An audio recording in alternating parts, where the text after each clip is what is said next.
हम उम्मीदवार नहीं कि 5 वर्ष लुकाई रहे, जनता के बीच में ना जाए और चुनाव लड़े चलाए।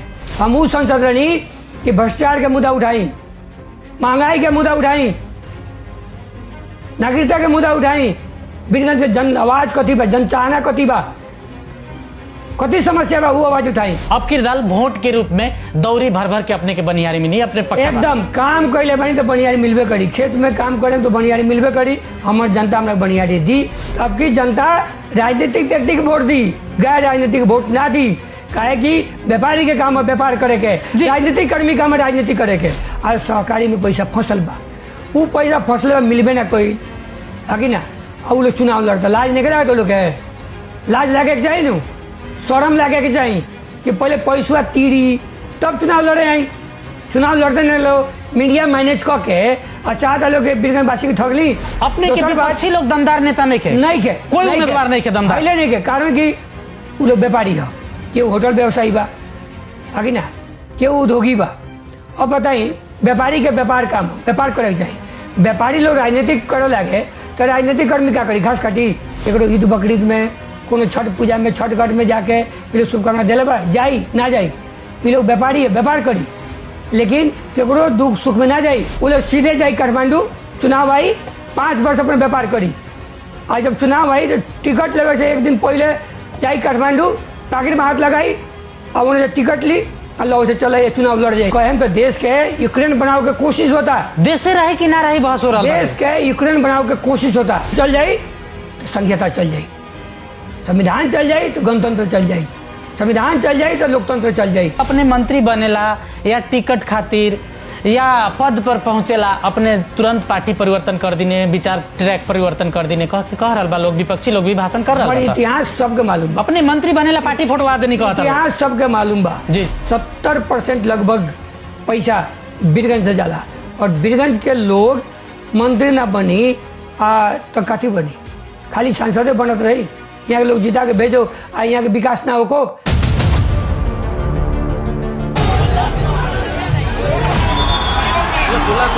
पुराना नेता लोग के उच्च क्षमता नहीं के, अब हमनी नया नेता के खोजी में बानी।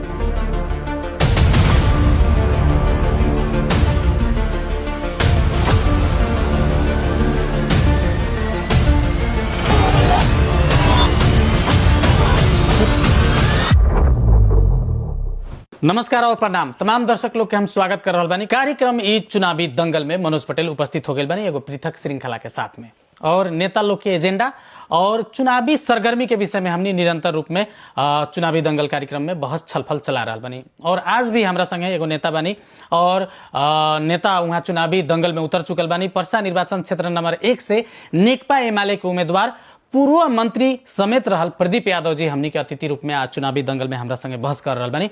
सबसे पहले बेसी कुछ ना कहते हुए उनकरा के हम कार्यक्रम में स्वागत करे के चाहेम।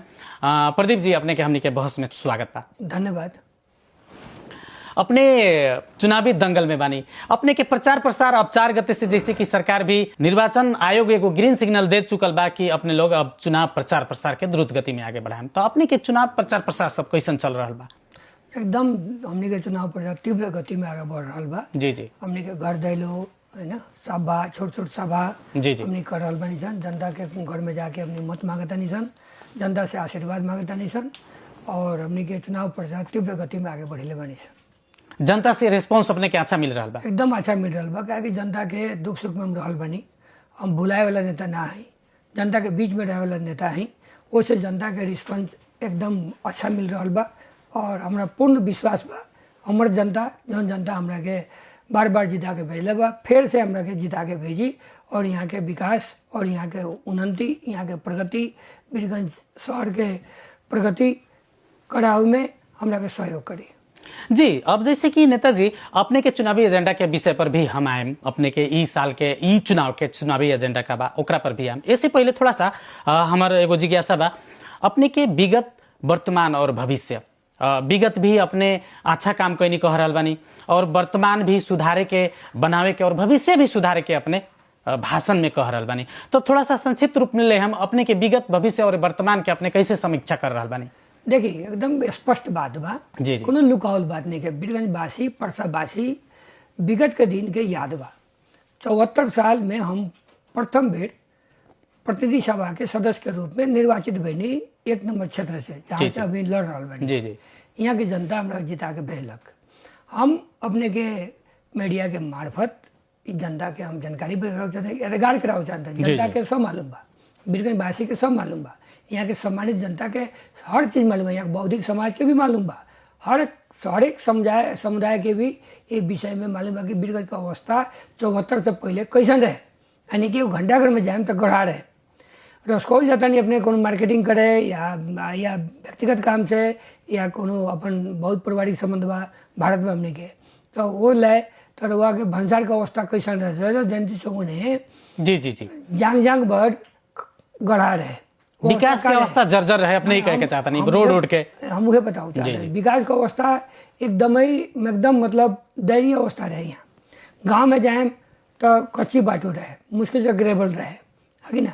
आज जाके देखी, आज जब हम जीत गए नहीं तो बीरगंज के कौन वार्ड में हमारे विकास नहीं किया या हमने विकास नहीं की कैले सन, है कि ना।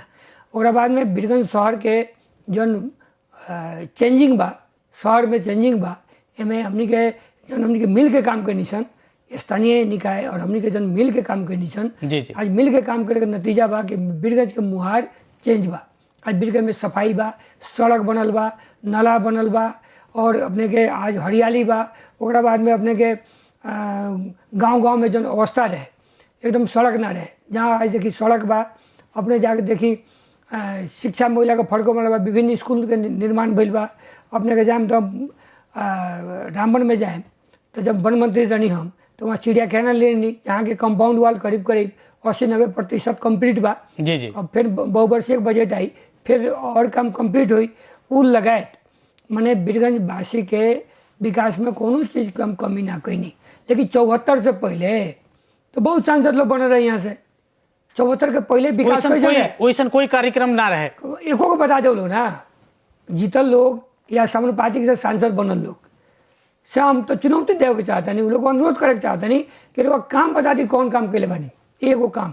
और प्रदीप यादव के हर एक वार्ड में, हर एक टोल में, हर एक गांव में काम बोलता, जाके देखी या गांव से पूछी। लेकिन लोग अपने से पूछ रहा बा कि विगत में अपने का कैनी, वर्तमान अपने कैसे सुधारे और हमनी के बाल बच्चा के भविष्य का हुई। तो प्रदीप यादव के जवाब संक्षिप्त में अगर लेवे के चाहे हम तो का कहें। देखिए विगत में निश्चित रूप से जब चुनाव जीत गए नहीं, जी जी यहाँ के विकास के निर्माण के काम हम तीव्र गति में बढ़े नहीं, है ना। जी जी ओकरा बाद में उतने ना बीरगंज वासी के आवाज, परसा वासी के आवाज, जौन यहाँ के जनता का आवाज रहे, समस्या रहे जी, दबायल आवाज वो हम अपने के संसद में पुगे नहीं।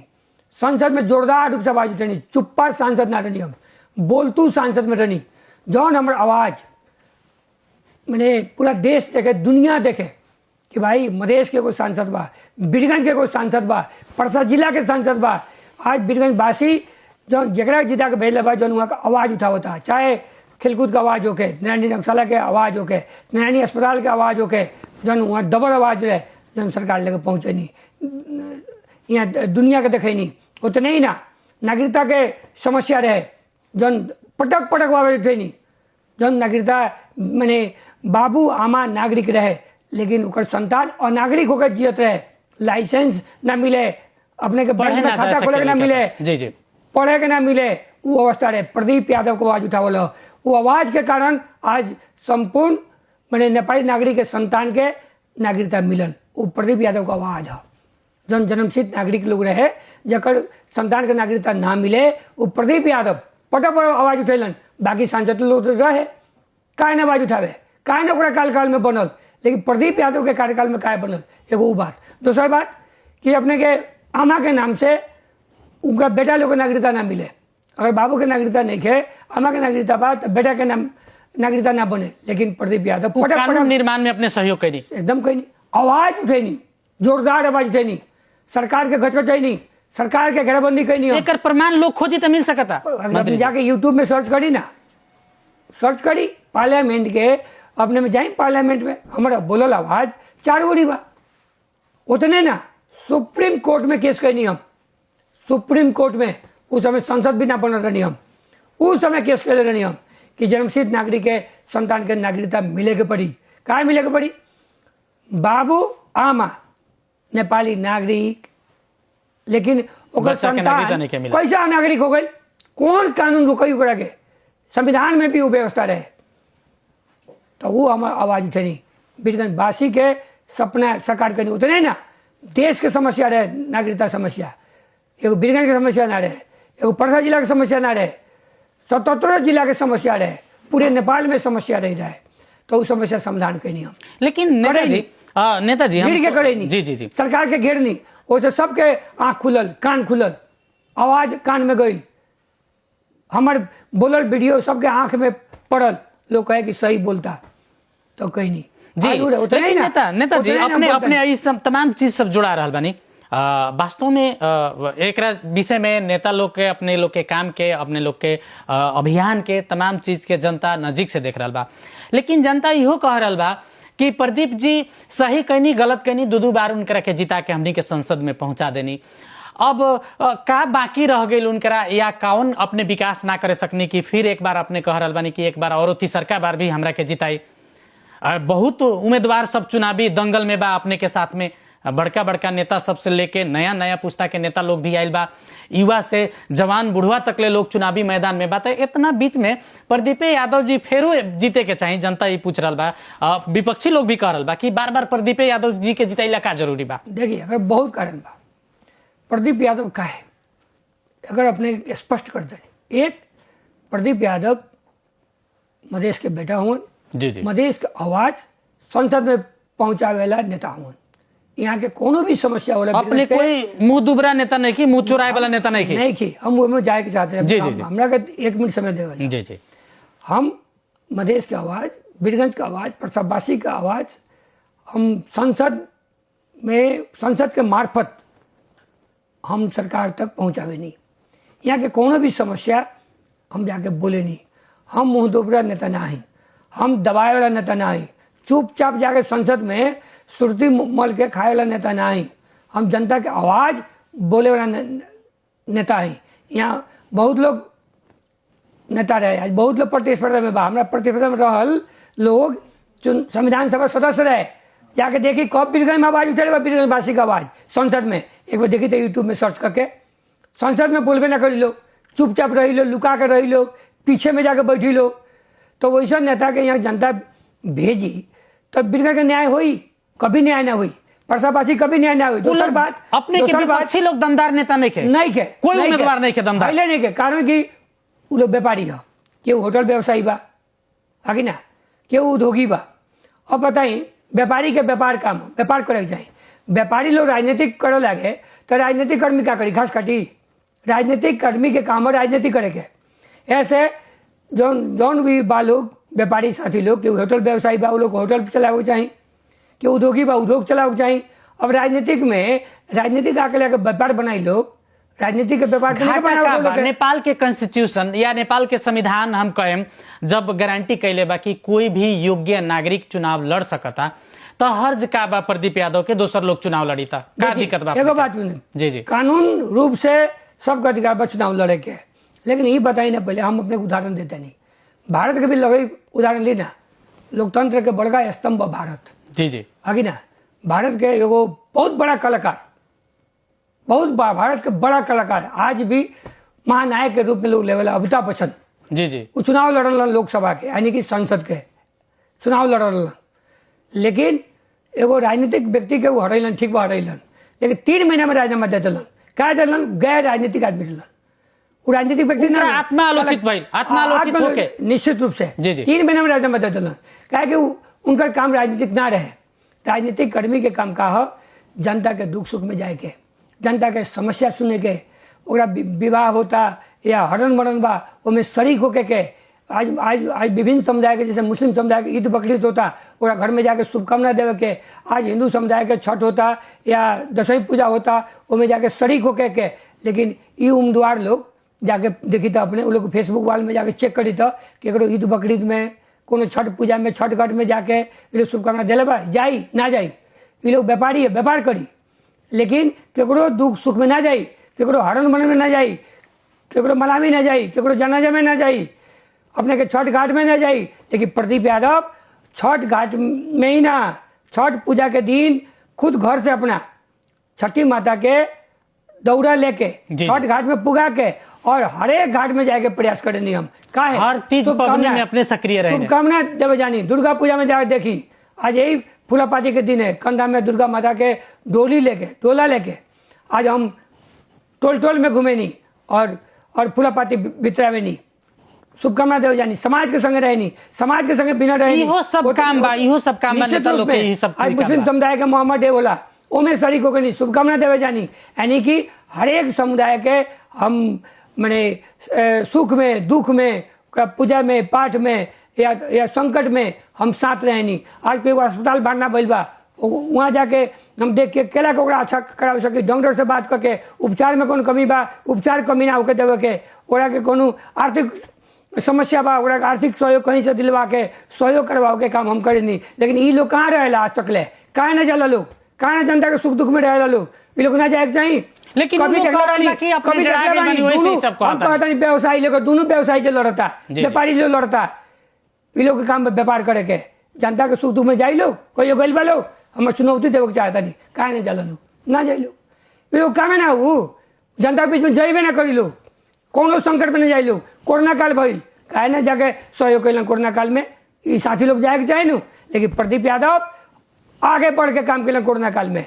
जब संकट आयल सुनिए ना बात अपने को बताओ चाहता हूँ, जब सांसद न रहनी हम भूकंप आयल हमने के देश में जी भूकंप से बड़ा क्षति भइल, उस समय में भी नैनी अस्पताल में कैंप करनी हुआ, अस्पताल के कुड़वा लोग के पेशेंट लोग के आज वहाँ समस्या हो गई रहे, वो लोग वहाँ टेंट गाड़ के खाना खिया से लेके टोल टोल में खाना की व्यवस्था से लेके सब काम करनी। अच्छा हम जनता के प्रतिनिधि हैं, जनता के बेटा ही, जनता के डर बा हमरा लगे, हम डरानी जनता से, जनता अपने जनता से डरानी एकदम डरानी हम जनता से।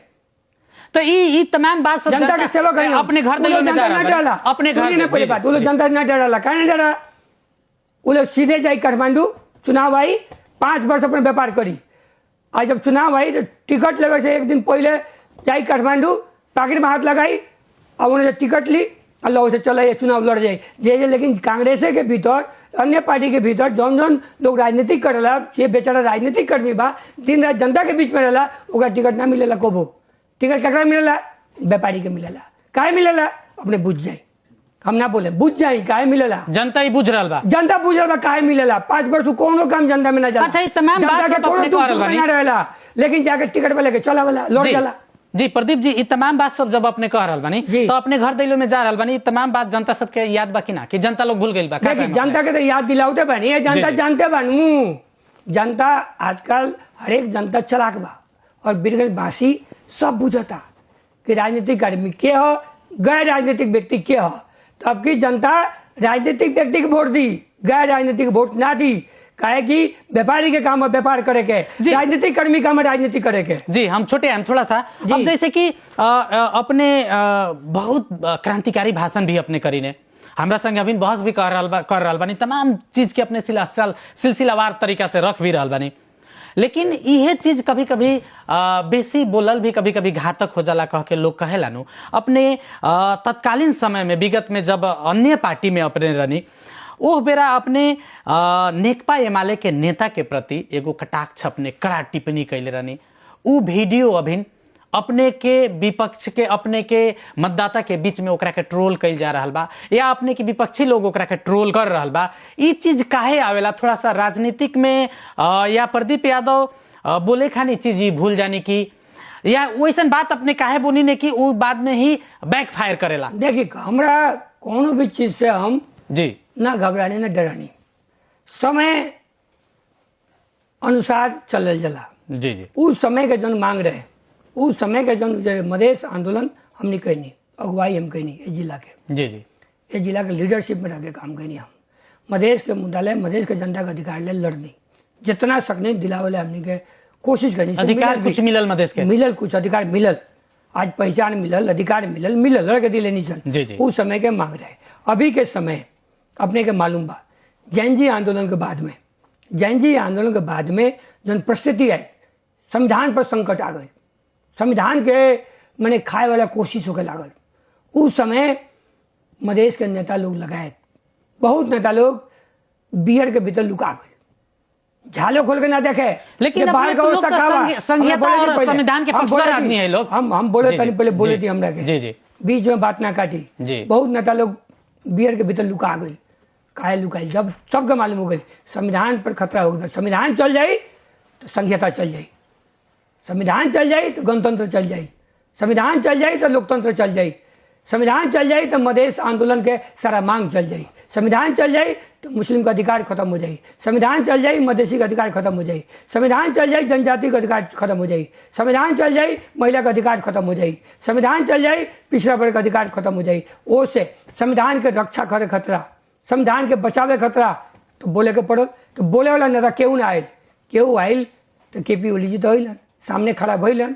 निश्चित रूप में ऐसे घबराए के ना पड़ी, जी, जी। सत्य बात बोले के पड़ी। और ये देश के बहुत लोग चाहता, कुछ षड्यंत्र होता कि देश के मैंने अपने कहें तो देश के यूक्रेन बनाओ के कोशिश होता, देश से रहे कि ना रहे बहस हो रहा है। देश के यूक्रेन बनाओ के कोशिश होता। तो हमने की यूक्रेन ना बनो, नेपाल नेपाले ही रहो।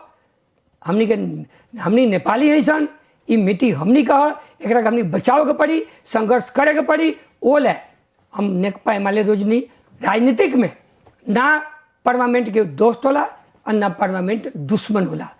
राजनीतिक के जौन जैसे मांग होला वैसा करे के पड़ला। आज जैसे मांग रहे 79 में जब चुनाव भइल तो जौन पार्टी में हम छोड़ के नेकपा एमाले में नहीं, वो पार्टी गठबंधन करके लड़ल कि ना? काहे लड़ल? जब खराब रहे तो काहे लड़ल? उतने ही ना। ओ बेरा वो परिस्थिति रहे अपने के कहना केपी ओली जी के सरकार में तत्कालीन जन पार्टी में बनी ओकर अध्यक्ष उपेंद्र जी उस सरकार में रह के मजा कटलन कि ना? रोलन कि ना? काहे रोलन? जब वो खराब रहे काहे रोलन? आज हम चुनाव लड़ गए नेकपा एमाले तो खराब, आ ऊ नेकपा एमाले के सहयोग से लड़लन तो निमन। यानी कि हम चल गए नेकपा एमाले में तो रासलीला करता नहीं, अब का करता ना। लेकिन अपने के विपक्षी लोग कह रहा बा कि अपने मंत्री बनेला या टिकट खातिर या पद पर पहुंचेला अपने तुरंत पार्टी परिवर्तन कर दिने, विचार ट्रैक परिवर्तन कर दिने कह रहा बा लोग। विपक्षी लोग भी भाषण कर रहा बा। इतिहास सबके मालूम बा, अपने मंत्री बनेला पार्टी फोटवा देनी कहता। इतिहास सबके मालूम बा। जी जी। एगो बात बोली, बीरगंज वासी के जन चाहना बा, जी जी, विकास के चाहना, ओकर विभिन्न मुद्दा के संबोधन करे के चाहना, वो पूरा ना करे तो हम यहाँ के जवाब का दें? यहाँ के लोग तो विकास खोजी, तो वो मंत्री बन के ना बनल जाए तो समझा समाधान केला को ये बताई।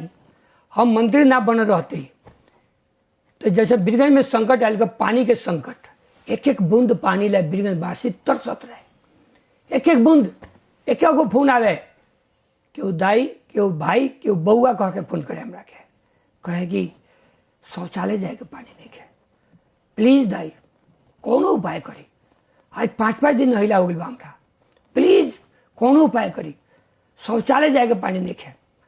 हमने के कोनो होटल में जाता नहीं सन, लाइन लगे हमने के टॉयलेट में जाता नहीं सन, घर में ऐसा नहीं है।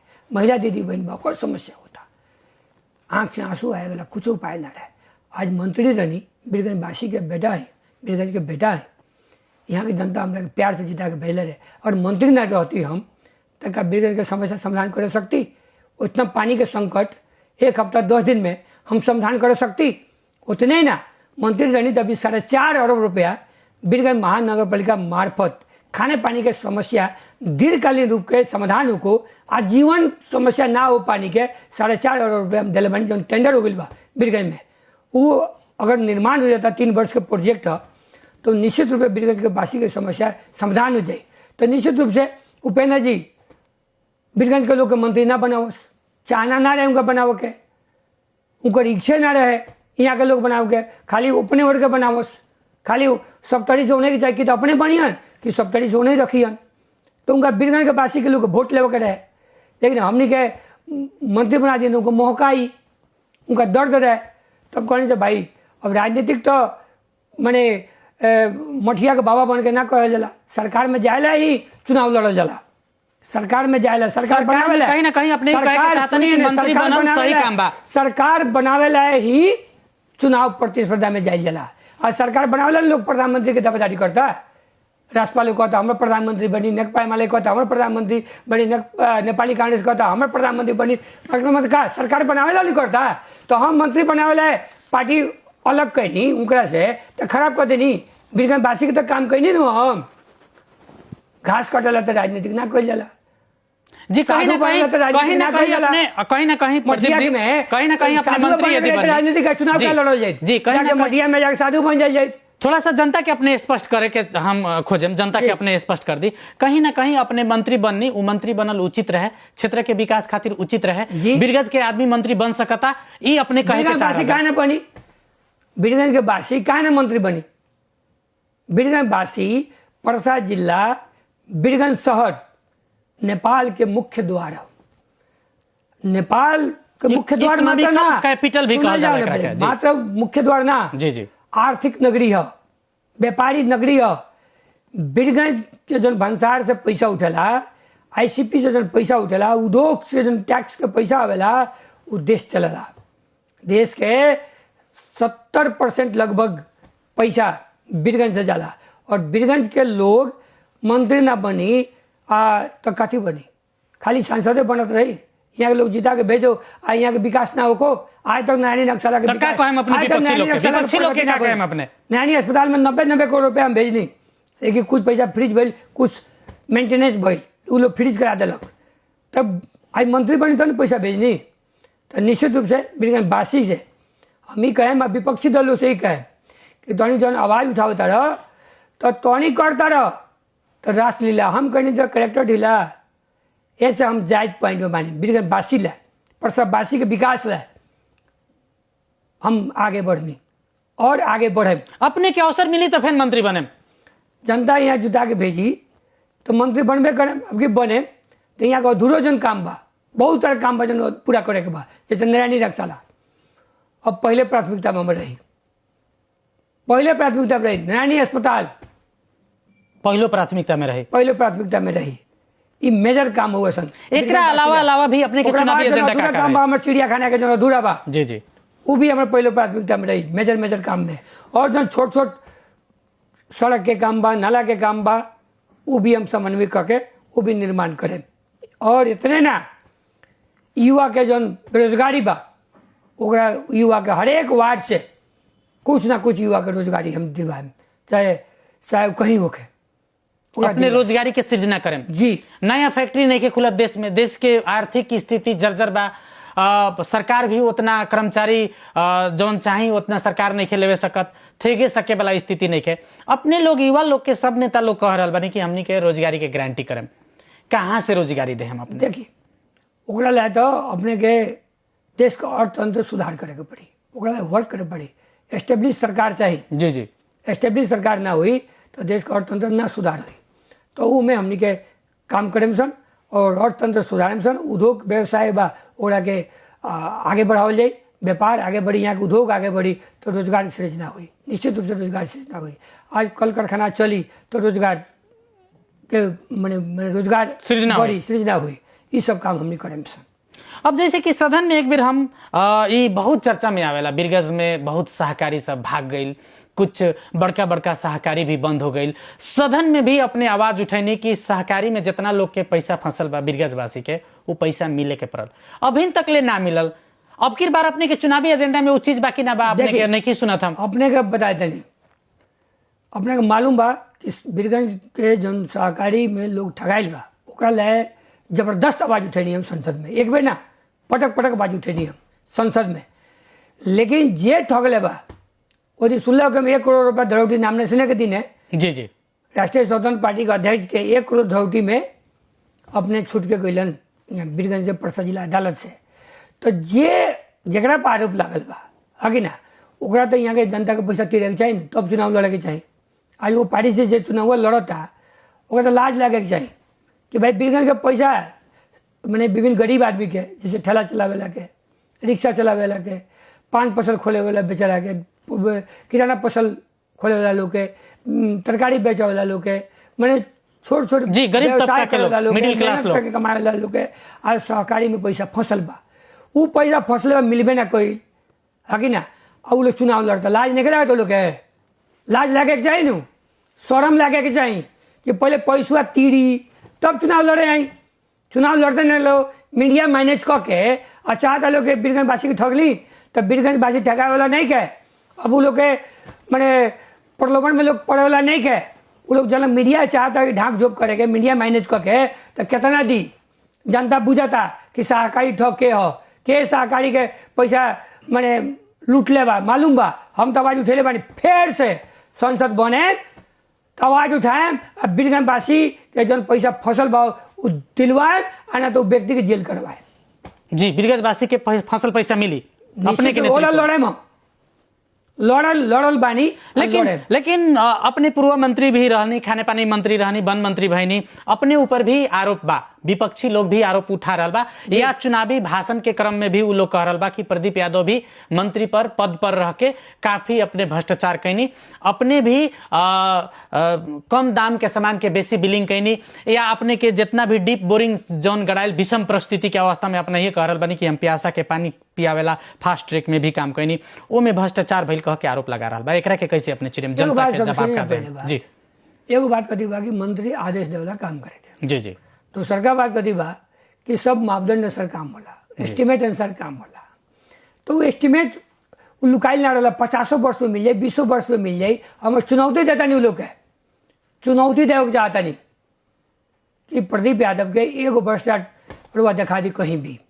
और हम वो लोग चुनौती देता नहीं। वो लोग जन कैले बा व्यापारी में भ्रष्टाचार वो लोग के खोल देम तो नंगा हो जाए लो, खोल देम तो नंगा हो जाए लो। भंसार छली से लेके और सारा खोल दी तब एकदम ढीला हो जाए लो कष्ट है। अभी अपने खोले के मूड में नहीं, खोले के नहीं चाहते जी नहीं बने वो लोग खनिया हम कचरा ही काम करेला प्रदीप यादव ना। जनता के मन जीत के, जनता के विश्वास जीत के, जनता के काम करके हम मत लेवे नहीं, हम कचरा में ना पड़े नहीं काम। वो लोग काम हो कचरा ही करेंगे आगे ना जेला का भूकंप में जी भूकंप में छूट में तिरपाल लिया के और महंगा में बेचे वाला काम जन कैले बना सब खोले पड़ी, खोल दी। तिरपाल से लेके इस्पात में जन आयल बा वो सब खोले पड़ी। हमरा इस्पात जन आवेला जी छड़ बनावेला जन इस्पात जन आवेला वो विषय में खोले पड़ी। हमरा कौन कटगरिया का वाला था नहीं के हम वो संसद रही कि भ्रष्टाचार के मुद्दा उठाई, महंगाई के मुद्दा उठाई, नागरिकता के मुद्दा उठाई। बीरगंज के जन आवाज कथी बा, जन चाहना कथी बा, कथी समस्या बा, वो आवाज उठाई। अब थोड़ा सा हम छोटे आवे के चाहे मंत्री जी तो वो लोग अपने जी जन जी नेताजी हम थोड़ा सा बा अगर उठा दी तो बहुत समस्या हुई। जी थोड़ा सा हम छोटे आवे के भी चाहे, हमने के बहुत सारा बात आ गई, अपने के चुनावी एजेंडा के भी बात सब आयल है।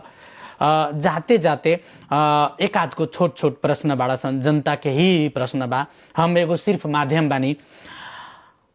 प्रदीप यादव के अब की बार हालत खराब बा, बहुत घेराबंदी में अपने बानी कह के बात आ रहा बा। अब की बार अपने सफल होके सकेम कि ना सकेम एगो एकरा के संक्षिप्त रूप में अपने बताएं, और जे लोग ये सब कह रहा बा उ लोग के अवस्था का हुई एकरा विषय में भी देखिए। सबसे पहले का बा प्रदीप यादव के 2079 में भी बहुत घेराबंदी हुई, नेता के घेराबंदी होला जी और जनता का आशीर्वाद मिलेला जी, मतदाता के घेराबंदी नहीं है, ई नेता के घेराबंदी बा। वैसे हमार मतदाता पर विश्वास बा, हमार मतदाता हमार भगवान हो, जनता के आशीर्वाद हमरा ऊपर बा।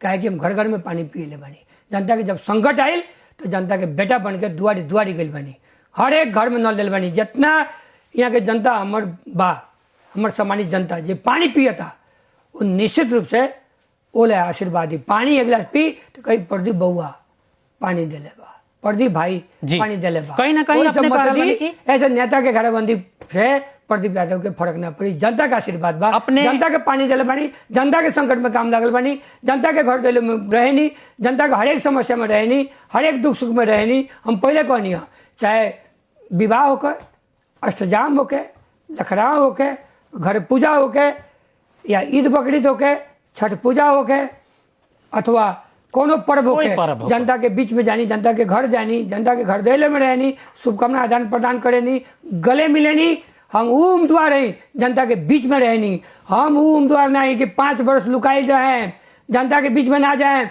और चुनाव लड़े चलाए। जी तो प्रदीप यादव काम कैले बाड़े, प्रदीप यादव जी काम कैले बाड़े जी। अब की दाल वोट के रूप में दौरी भर भर के अपने के बनियारी मिली अपने पक्का एकदम काम कैले बानी तो बनियारी मिलबे करी, खेत में काम करें तो बनियारी मिलबे करी। हमार जनता हमरा बनियारी दी, हमरा विश्वास बा काहे कि हम काम कैले बानी, काम के आधार में हमरा वोट मिली। लेकिन और बाकी काम लेकिन बा, कुछ उम्मीदवार लोग कह रहल बा हमनी जीत रहल बानी ना। अधूरा काम जी बा, नेताजी। जना पूरा करे। कुछ नेता लोग कह रहल बा कि हमनी चुनाव जीत रहल बानी। हाँ तो वो लोग होटले में जीत जाई, शाम के जाके भटिये में जीत जाला लोग, और 10 गो लोग चाय दुकान में भेज देला लोग, वही में मतदान हो जाला, वही में काउंटिंग हो जाला, वही में रिजल्ट आ जाला, वही में जीत जाला लोग। और अब प्रदीप जी अपने नया पार्टी में आयल बानी, अब फिर इससे पहले अपने दूसरा पार्टी से चुनाव लड़ रहनी, एगो आधार क्षेत्र रहे, अपने मध्य से उभरल नेता बानी। अब एगो थोड़ा सा नेकपा एमाले पार्टी में आयल बानी, नया पार्टी है अपने के खातिर। नेकपा एमाले के जे साथी लोग बा, बहुत लोग कह रहल बा कि नेकपा एमाले एक ढीका नहीं के, प्रदीप यादव जी जौन सोता चालन वैसे होके ना सकी, नेकपा एमाले एक ढीका होके आए कि ना होई, और अपने के कहनी है विगत के साथी लोग भी अपने संगे घाट जोड़ करे सकी कि ना सकी। देखिए पहले का बात कि हम पुरान पार्टी में आइल बानी, जी जी, ऐतिहासिक पार्टी में आइल बानी, जौन हमनी के बोले के आवाज दिलक, लोकतंत्र ले आयल, देश में गणतंत्र ले आयल, राजतंत्र के अंत कैलक, वो पार्टी में आइल बानी। हम बहुत बड़ा पार्टी में आइल बानी जौन देश के विकास, देश के उन्नति, मधेश के आवाज बुलंद करी, ओ आइल बानी। मधेश के आवाज बुलंद कर लाई नेकपा एमाले रोजले बानी, पुरान पार्टी का। हम नेकपा एमाले में आइल बानी। नेकपा एमाले के लोग हमर चुनाव में एक ढिक्का बा, एमे कहीं दू मत के बात नहीं है। एका दुका केकरो दुख होई, तकलीफ होई तो ओकरा समस्या हमनी समाधान करें सन, ओकरा से बात करें सन, संवाद करें सन। लेकिन हमरा नहीं के लागत कि नेकपा एमाले में कोनो समस्या बा, कि सबके आग्रह रहे, भीतरी कोई फूट नहीं के, नहीं के भीतरी एकता बा, सबके आग्रह से आइल बानी सब लोग के। लेकिन जनता के कहल जा रहा बा, जनता के कहल जा रहा बा, जे लोग कह रहा बा उ लोग के का जवाब दे हम अपने। देखिए सबसे पहले बात का बा कि जे लोग कहता न विपक्षी के यह कामे है। विपक्षी कथी काम है कि बिना कारण के हल्ला फैलावे के, झूठ हल्ला फैलावे के, अपने लोग के एकता फोड़े के काम हो रहा बा। हमनी के एकता में केहू लगा फूट आवो, ओसे वो लोग प्रोगंडा कथी करता है कि ना। ये लोग के झूठ हवा से, अफवाह से नेकपा एमाले के एकता ना टूटी। नेकपा एमाले एकत्रित बा, और हमनी के एकता करके चुनाव लड़ल बानी सन, और नेकपा एमाले के संपूर्ण साथी हमरा के जिताव में लागल बा। जी बहुत बहुत धन्यवाद, अपने बहुत व्यस्त बानी, हमरा मौका मिली अपने के, अपने एकदम अब दंगल में चुनावी सरगर्मी बढ़ते जा रहा बा, चुनाव के बुखार चढ़ रहा बा, नेता लोग के भी, मतदाता लोग के भी चढ़ रहा बा। बीच में समय मिली तो हम अपने से फिर ऐसा जिज्ञासा सब भी छलफल करे के प्रयास करें। छोट समय के न्योता में हमरा स्टूडियो तक ले आके बहस में अपने सहभागी बहनी है, हमरा के समय उपलब्ध करा के ये तमाम अपने के विचार के साझा कर देनी है। जनता भी जरूर सही रूप में अपन एजेंडा के पहचान करके सही नेता चुने में सफल होगी। हमनी के अभियान रहा बा, ये हमनी के मीडिया के मार्फत जाते जाते हम कुछ पूछे के छुटल और अपने जनता से वोट मांगे के चाहता नहीं। प्रदीप यादव जाते जाते जनता से कैसे वोट मांगे हम अपने? जनता से हम अपील करे चाहता नहीं, परसा जिला निर्वाचन क्षेत्र नंबर 1 के, परसा जिला निर्वाचन क्षेत्र नंबर 1 के हमारे सम्मानित जनता, हमारे अभिभावक, हमारे भैया, हमारे चाचा, हमारे भाई, महिला दीदी बहन, युवा, सब लोग से अनुरोध करे चाहते नहीं कि हम अपने के बीच में रहल बनी, अपने लंग के सुख दुख में रहल बनी, अपने लंग के समस्या में हमेशा खड़ा रहल बनी, हमेशा संकट आयल बीरगंज के तब हम अपने के बेटा बन के, भाई बन के उस संकट में खड़ा रहल बनी, और विकास निर्माण के गति भी बढ़ेनी। 74 से पहले यहाँ विकास न भई रहे, 2074 के बादे बीरगंज में विकास भइल, हमारे क्षेत्र में विकास भइल, विकास के गति बढ़ल, और यहाँ के संकट जितना जितना है वो समाधान भी कैनी। ऐसे फिर से अधूरा काम पूरा करेला और बीरगंज वासी के खुशहाली लेवल हमरा के फिर से सूर्य चुनाव चिन्ह में अपने मतदान करके हमरा जिता के भेजी, और बीरगंज की आवाज़ बुलंद करी। अपने के आवाज़ हम संसद तक पहुँचावनी, बीरगंज वासी की आवाज़, परसावासी की आवाज़ संसद तक पहुँचावनी। बीरगंज के नाम हम देश ही ना विदेश तक हम रोशन करेनी। यही से हमरा का आशीर्वाद देकर अपना जिताई, मतदान देके जिताई। हम अनुरोध करे चाहते नहीं बीरगंज वासी से, परसा जिला निर्वाचन क्षेत्र नंबर 1 के सम्मानित जनता से। जी बहुत बहुत धन्यवाद। आज के हमनी के चुनावी दंगल के बहस में नेकपा एमाले निर्वाचन क्षेत्र नंबर 1 के उम्मीदवार जुझारू नेता प्रदीप यादव जी हमनी के बहस में शरीक भैनिया। ई छलफल बहस अपने के कैसन लागल है, अपन अमूल्य सलाह सुझाव हमनी के कमेंट में जरूर लिखल जाई, हमनी के प्रतिक्रिया जरूर देवल जाई। और अभी तक ले हमनी के छलफल बहस चुनावी दंगल अपने सुन के सहयोग कैनी, एकरा खातिर बहुत बहुत धन्यवाद। हम जाते जाते यह कहे के चाहें तमाम हमनी के मतदाता जनता लोग से, जनार्दन लोग से, कि दूध के दूध पानी के पानी छुटियाई अपने लोग, और नोट के चोट पर ना, एजेंडा के चोट पर अपन उम्मीदवार चुनी, सही उम्मीदवार चुनी। अपने के वर्तमान के बात बा, अपने के बच्चा के भविष्य के बात बा। ई प्रतिनिधि सभा के जौन चुनाव हो रहा बा, देश के सबसे बड़का पंचायत भवन के चुनाव हो रहा बा, तो ऐसा नेता पहुंचाई कि अपने के प्रतिनिधित्व वहां करे सके। हमने यह कहें जाते जाते अपने के फिर से धन्यवाद देते। मनोज पटेल हम आज्ञा चाहता नहीं, और हमने के छलफल तैयार करे में हमने के सहयोग करे वाला प्राविधिक और के मित्र के भी धन्यवाद देते। मनोज पटेल अभी खतरा हम आज्ञा चाहता नहीं। नमस्कार, प्रणाम।